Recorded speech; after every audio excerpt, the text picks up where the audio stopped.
IPL 2026ರಲ್ಲಿ ದೊಡ್ಡ ಇತಿಹಾಸ ಸೃಷ್ಟಿಯಾಗ್ತಿದೆಯಾ?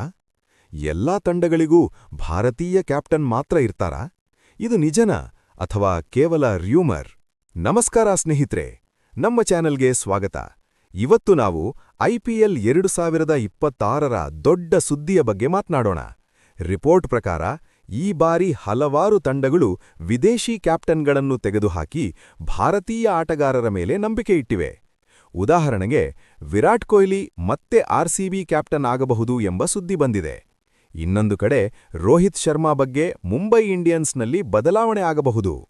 KL Rahul ಮತ್ತು ಶುಭ್ಮನ್ ಗಿಲ್ ಕೂಡ ಕ್ಯಾಪ್ಟನ್ಸಿ ರೇಸ್ನಲ್ಲಿ ಮುಂಚಿತದಲ್ಲಿದ್ದಾರೆ. ಈಗ ಪ್ರಶ್ನೆ ಏನು ಅಂದ್ರೆ, ಐಪಿಎಲ್ 2026ರಲ್ಲಿ ಎಲ್ಲ 10 ತಂಡಗಳಿಗೂ ಭಾರತೀಯ ಕ್ಯಾಪ್ಟನ್ ಇರ್ತಾರಾ? ಹಿಂದೆ ಡೇವಿಡ್ ವಾರ್ನರ್ ಮತ್ತು ಕೇನ್ ವಿಲಿಯಮ್ಸನ್ನಂತಹ ವಿದೇಶಿ ನಾಯಕರು ಪ್ರಮುಖರಾಗಿದ್ರು. ಆದರೆ ಈ ಬಾರಿ ತಂಡಗಳು ಭಾರತೀಯ ನಾಯಕತ್ವದ ಮೇಲೆ ಹೆಚ್ಚು ಒತ್ತು ಕೊಡುತ್ತಿವೆ. ಇದರ ಮುಖ್ಯ ಕಾರಣ ತಂಡದ ಸಮತೋಲನ ಮತ್ತು ಭವಿಷ್ಯದ ನಿರ್ಮಾಣ.